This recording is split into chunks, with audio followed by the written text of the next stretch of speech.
Welcome back to my channel. Today we will read the chapter number 1, that is the Bit That One Hurts of unit number 1, Wit and Wisdom. Class 8 start करते हैं chapter number 1. The Vijayanagar Empire was renowned for its glory, wealth and cultural achievements. Vijayanagara empire को उसकी शान, शौकत, दौलत और उपलब्धियों के लिए जाना जाता था. Among its many illustrious rulers, बहुत से प्रसिद्ध शासकों में king Krishnadeva Raya stood out as a wise and powerful monarch. King Krishnadeva Raya को एक बहुत बुद्धिमान और शक्तिशाली राजा कहा जाता था. His reign is often referred to as the golden era of the Vijayanagar empire. उनका शासनकाल विजयनगर एम्पायर के लिए गोल्डन एरा था. A time when art, literature and architecture flourished. एक ऐसा समय जब विजयनगर एम्पायर अपनी चरम सीमा पर था. सभी कुछ फल फूल रहा था. पूरे राज्य में खुशहाली थी. A great patron of learning, Krishnadeva Raya was not only an eminent warrior but also a gifted poet. राजा कृष्णदेव राय सिर्फ एक महान योद्धा नहीं बल्कि एक कवि भी थे. His work such as the epic Amuktamalyada and the Sanskrit drama Jambavati Parinayam are acclaimed even today.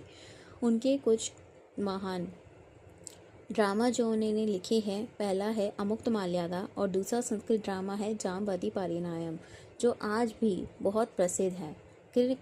Krishnadeva राय's court was home to 8 celebrated poets, collectively known as the अष्टदिग्गज. राजा कृष्णदेव राय की सभा में 8 कवियों का सम्मेलन था, जिन्हें अगर हम इकट्ठे कहें तो हम उन्हें अष्टदिग्गज कह सकते हैं. These poets including Allasani Peddana and Tenali Ramakrishna. इन पोइट्स में 2 महान कवि थे, एक थे अलासनी पैदना और दूसरे थे Tenali Ramakrishna. Enrich the literary tradition with their masterpieces, जिन्होंने अपनी सभा में एक अलग ही स्थान बना रखा था. Tenali Ramakrishna in particular was known for his quick wit and humor, earning him a special place in the king's court as both a poet and a witty advisor. Tenali Ramakrishna का एक अलग ही स्थान था पूरी सभा में, राजा के दिल में, क्योंकि वह बहुत जल्दी सुझाव देते थे और बहुत समझदारी से, बहुत बुद्धिमत्ता से जवाब देते थे, बहुत समझदारी से काम करते थे. इसीलिए उनका राजा के दिल में एक स्पेशल प्लेस था. हिज क्लेवर सॉल्यूशंस, उनके चालाकी भरे सॉल्यूशंस, हल किसी भी प्रॉब्लम के लिए, to seemingly insurmountable problems made him a beloved figure in the empire's history. जब भी कोई ऐसी प्रॉब्लम आती जिसे हराना बहुत मुश्किल होता था, तो वह उसके ऐसे सॉल्यूशन निकालते थे जो बहुत ही चालाकी से निकाले जा सकते हैं, या फिर बहुत चालाक आदमी ही ऐसा कर सकता है जो दिमाग से बहुत तेज़ हो. ठीक है. Even the wisest rulers face moments of disharmony. लेकिन हम जानते हैं कि बुद्धिमान व्यक्ति भी कभी कभी हार जाता है. And at one such time, और एक ऐसा टाइम आया, the king had a quarrel with his queen. राजा की उनकी रानी के साथ लड़ाई हो गई. Thirumambal over a seemingly trivial matter, बहुत ही छोटा सा मैटर था. फॉर वीक्स, जिसके लिए हफ्तों तक, he didn't utter a single word to her. उन्होंने अपनी रानी से एक शब्द तक नहीं बोला. एंड इन हिज फ्रस्ट्रेशन, और अपनी इस फ्रस्ट्रेशन में, stop visiting her altogether, उनसे मिलना भी बंद कर दिया. His absence cast a shadow over the palace and the once cheerful corridor seemed quiet and forlorn. और पूरा पैलेस जैसे कि शांत हो गया हो, ऐसा लग रहा था. Thirumambal, distraught and upset, tried her best to resolve the issue but failed. उनकी क्वीन ने हर मुमकिन प्रयास किया ताकि वह अपने राजा के साथ जो भी उनकी लड़ाई हुई है उसको सुधार सके.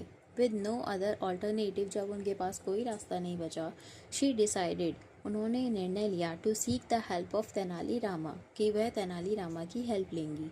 The court's brilliant and witty poet, court यानी कि सभा का सबसे बुद्धिमान व्यक्ति, the Rama listen patiently as the queen recounted the incident in detail. रानी ने तेनाली रामा को अपने कक्ष या जहाँ भी उन्होंने बुलाया और उनको सारी घटना बताई कि कैसे उनकी राजा से लड़ाई हुई. The king wrote a poem, she began, उन्होंने स्टार्ट किया कि राजा ने एक पोएम लिखी. हर वॉइस ट्रैम्बलिंग, उनकी वॉइस थोड़ी सी लड़खड़ा रही थी. It was filled with vague expressions, sun, moon, stars, beautiful sky, but it made no sense. उनकी पोएम में सन, मून, स्टार्स और ब्यूटीफुल स्काई की बात की गई थी, लेकिन मुझे कुछ समझ नहीं आया। When he tried reciting it to his ministers, जब उन्होंने यह कविता अपने मिनिस्टर्स, अपने मंत्रियों को सुनानी स्टार्ट करी, they all avoided him. उन सभी ने उनको अवॉइड किया, नज़रअंदाज किया, मेकिंग एक्सक्यूजेस, बहाने बनाए. It was late evening when he came to me. और जब वह मेरे पास आए तो बहुत रात हो गई थी. Seeking an audience, वो मेरे पास आए थे ताकि वह अपनी कविता मुझे सुनाए. He began reciting it to me. उन्होंने कविता सुनानी मुझे स्टार्ट करी, but I was so exhausted after a tiring day that I Yon. लेकिन मैं बहुत थक गई थी पूरे दिन. दैट आई यॉन, और मैंने, जब नींद आती है तो हम उबासी लेते हैं ना, तो वह बताती है कि मुझे बहुत नींद आ रही थी, मैं बहुत थक गई थी, तो मैंने उबासी ली. नॉट वंस, एक बार नहीं, बट सेवरल टाइम्स, बहुत बार. The king thought I was disrespecting his poem and stomped off. राजा को लगा कि मैं उनकी पोएम की अवहेलना या फिर उन्हें नीचा दिखा रही हूँ, और वह गुस्सा होकर चले गए. Since then he has not spoken to me. तब से उन्होंने मुझसे बात नहीं की. If I had known this would happen. अगर मुझे पता होता यह होगा, I would have chosen another day. मैं कोई और दिन उनसे कहती कि आप मुझे कल सुना देना. Help me please Rama. उन्होंने, क्वीन ने रामा से हेल्प मांगी. Only you can help the king understand. सिर्फ तुम ही राजा को समझा सकते हो. Rama nodded thoughtfully. If you like, I will try my best to resolve this matter. Tenali Rama ने सर हिलाकर कहा कि अगर आप चाहती हैं तो मैं इस मैटर को सुलझाने में आपकी मदद करूंगा. Your highness, but this needs a well planned approach. लेकिन इसके लिए हमें पूरा प्लान बनाना होगा. And I may need time to find the right strategy. और मुझे उसके लिए समय चाहिए. The queen, who had placed her last hope in Rama, agreed and thanked him profusely. ठीक है. रानी ने जो तेनाली रामा को बताया, क्योंकि वह उसकी आखिरी उम्मीद थी, वह एग्री करती है. उसको कहती है कि तुम्हें जितना समय लेना है ले लो, लेकिन तुम्हें यह काम करना है. The next morning the royal court was bustling with activity. अगले दिन सभा में बहुत चर्चा चल रही थी, बहुत बिजी थी. कभी कोई मैटर आ रहा है, कभी कोई मैटर आ रहा है. Ministers, scholars and courtiers filled the court room, its intricately carved pillars towering towards the high ceiling. The rays of sunlight streamed through the open windows, illuminating the floor adorned with exquisite rugs. पूरे सभा में बहुत शोरगुल हो रखा था, बहुत सारे मैटर्स आए हुए थे. Despite the lively chatter, attention hung in the air. The king sat on his ornate throne. राजा अपने सजे धजे सिंहासन पर बैठे हुए थे. His expression stern, लेकिन उनके एक्सप्रेशन सेम थे. His sharp eyes scanning the room. उनकी आंखें पूरे रूम में घूम रही थी, वह देख रहे थे कि कौन क्या कर रहा है. It was evident that the unresolved quarrel still gone at him. अभी भी उन्हें उनकी रानी से हुई लड़ाई बॉदर यानी कि परेशान कर रही थी. The court discussion was centred on improving paddy cultivation in the empire. सभा में यह चर्चा चल रही थी कि पैडी की कल्टिवेशन को कैसे सुधारा जा सकता है. वन बाय वन, एक एक करके the minister rose to present their ideas. एक एक करके सभी मंत्रियों ने अपने अपने सुझाव दिए. Some suggested expanding irrigation networks, while others advocated for better manure. किसी ने सलाह दी कि हमें इरिगेशन की फैसिलिटी को अच्छा करना चाहिए, किसी ने सलाह दी कि हमें अच्छी खाद का प्रयोग करना चाहिए. Amid these suggestions, in suggestions के बीच Tenali Rama stood quietly at the edge of the court. Tenali Rama सभा के एक किनारे पर खड़े थे, observing everyone with an amused smile, और सभी को ऑब्जर्व कर रहे थे. Finally the king called upon Rama. Finally अंत में रामा को राजा बुलाते हैं. The chatter in the court died down as all eyes turn to him. सभा में जो भी बातचीत चल रही थी तुरंत शांत हो जाती है और सब लोग तेनाली रामा की तरफ देखने लगते हैं.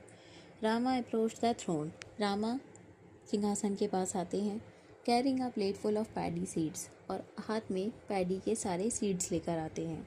एक प्लेट जिसमें सारे पैडी के सीड्स होते हैं. Bowing low he begin. थोड़ा झुककर वह शुरुआत करते हैं. Your majesty, I bring you are revolutionary type of paddy seeds. मैं आपके सामने एक ऐसे सीड्स लाया हूँ जिससे फसल तिगुनी हो जाएगी। इफ़ दीज आर सोन, अगर हमने इन्हें बोया, the yield will be 3 times greater than the current result, तो हमारी फसल 3 गुना हो जाएगी। A murmur swept through the room. सभा में अचानक से सभी लोग फुसफुसाने लगे। One of the courtiers, known for his sarcasm, whispered just loud enough to be heard. एक कॉर्टियर मजाक में कहता है और ऐसे कहता है कि सभी को सुनाई दे जाए। I wonder if these are magic seeds. Next, he'll claim they grow without water. वह मजाक में कहता है कि अगर ये मैजिक सीड्स हैं तो फिर तो ये बिना पानी के उग जाएंगे, इन्हें पानी देने की क्या ज़रूरत। अनदर मटर्ड, दूसरा कहता है, perhaps he found them on the moon, शायद इसे यह चांद पर मिले हैं। Snickers rippled through the court, सभी लोग सभा में हंसने लगते हैं। द किंग फ्राउंड, किंग को बहुत गुस्सा आया। अनइम्प्रेस्ड, वो बहुत ज़्यादा क्रोधित थे। दैट साउंड्स एब्सर्ड, ये तो बहुत ही बेकार आइडिया है। He muttered, such cultivation would need special soil, manure and pest and insect repellents. राजा ने कहा कि ऐसे बीजों को बोने के लिए हमें स्पेशल सॉइल की ज़रूरत होगी, खाद की ज़रूरत होगी और बहुत सारे चीज़ों की ज़रूरत होगी। If by chance something were to be go wrong, our farmers would suffer, अगर गलती से भी कुछ गलत हो गया तो हमारे किसानों को भुगतना पड़ेगा। रामा स्माइल्ड अनफेज्ड, रामा के चेहरे पर अभी भी मुस्कान थी लेकिन वह चिंतित नहीं था। दैट मे बी ट्रू, ऐसा हो सकता है your majesty, but the real issue lies not with the seeds themselves but with the person who shows them. लेकिन आपत्ति बीज से नहीं बल्कि जो उन बीज को बोएगा उस आदमी से है। A hush fell over the court as Rama's words hung in the air. सभी लोग कोर्ट में सभा में बात करने लगे कि रामा क्या कह रहा है। The king's eyebrows furrowed. राजा ने अपनी भुएं चढ़ाई। What is wrong with the person who sows the seeds? राजा ने पूछा कि जो बंदा या फिर जो पर्सन बीज बोएगा उसमें क्या दिक्कत है। स्पीक क्लियरली रामा, ही रिवर्ड, उन्होंने चिल्लाते हुए कहा कि साफ साफ बताओ क्या दिक्कत है। Rama glanced around the court, Rama ने सभा में चारों ओर देखा। His sharp gaze meeting the sceptical eyes of the courtiers, सभी कॉर्टियर्स भी उसे देख रहे थे। If one were to sow seeds without proper care no one would reap a good harvest, he said, pausing for effect. Rama ने कहा, अगर कोई व्यक्ति बीज बोता है लेकिन उसकी केयर नहीं करता तो हमें अच्छी फसल नहीं मिलेगी। And what if the person had a habit of yawning while sowing, और अगर किसी पर्सन को बीज बोते हुए उबासी आए या फिर उसे आदत हो उबासी लेने की या फिर वो बिना मन के काम करे, wouldn't the seeds scatter unevenly, फिर तो बीज अनइवनली यानी कि अलग अलग तरीके से बिखरेंगे, अलग अलग जगह, कहीं कम कहीं ज़्यादा। The court erupted into laughter, सारे कोर्ट्स सभा में हंसी का माहौल छा गया। The earlier sarcasm replaced by genuine amusement, even the king caught off guard side and instinctively yawn, बल्कि राजा भी खुद उबासी लेने लगी। Rama watched him keenly, Rama उन्हें कीनली यानी कि बहुत इंटेंसली, बहुत करीब से देख रहे थे। Then continue, your majesty, is there anyone in this world who does not yawn? Majesty यानी कि वह राजा से कहते हैं, क्या दुनिया में ऐसा कोई व्यक्ति है जो उबासी ना लेता हो? It is as natural as breathing, उबासी लेना बिल्कुल वैसे ही है जैसे कि सांस लेना। The king's expression shifted as realisation dawn, suddenly अचानक से किंग को सब कुछ समझ आ जाता है। His mind raced back to the quarrel with the queen, उन्हें समझ आता है कि उनकी रानी से लड़ाई क्यों हुई थी। ही remembered scolding her harshly for yawning while he recited his poem, उन्हें समझ आता है कि जब वह अपनी पोएम रानी को सुना रहे थे तो उन्होंने कितनी बुरी तरीके से उन्हें उबासी लेने के लिए डांटा था। He realise how unfair he had been, उन्हें समझ आता है कि वह कितने गलत थे। If I had known that yawning was not a sign of disrespect, I wouldn't have taken her gesture so personally, he thought, regretting filling his heart. वह अपने मन में सोचते हैं कि अगर मुझे पता होता कि उबासी लेना कोई डिसरिस्पेक्ट वाली बात नहीं है, तो शायद मैं उनके उबासी लेने को इतना पर्सनली, इतना बुरा नहीं मानता. That evening, the king approached the queen with a softened expression. उस शाम को किंग कृष्णदेव राय अपनी रानी के पास जाते हैं और अपनी रानी को बुलाते हैं. He began his voice gentle. I have been foolish. मैं बहुत मूर्ख था. I see now that I overreacted. मुझे पता है कि मैंने overreact किया. I let my pride blind me. I'm so sorry. मुझे बहुत ज़्यादा दुख है कि मैंने तुम्हारी बात को नहीं समझा. The queen, who had longed for this moment, smiled and replied, "If you like, we can leave this quarrel behind us." रानी कहती है कि अगर आप चाहें तो हम इस लड़ाई को पीछे छोड़ देते हैं. I would very much like to listen to your poem. मैं आपकी कविता सुनने के लिए आतुर हूँ. Rama, who had orchestrated this settlement, Rama यानी तेनाली रामा जिन्होंने ये सब सेटलमेंट अरेंज किया था, फेल्ट विक्टीरियस, उन्हें विजय प्राप्त हुई. The king and the queen later presented him with valuable gifts for his service. राजा और रानी ने उन्हें उपहार दिए. The royal couple's bond was restored. राजा और रानी के बीच में सुलह हो गई. And the palace brimmed once again with joy and laughter. और पूरे राज्य में फिर से खुशहाली का माहौल छा गया. Thank you for watching. Don't forget to like, share and subscribe my channel. I hope you understand.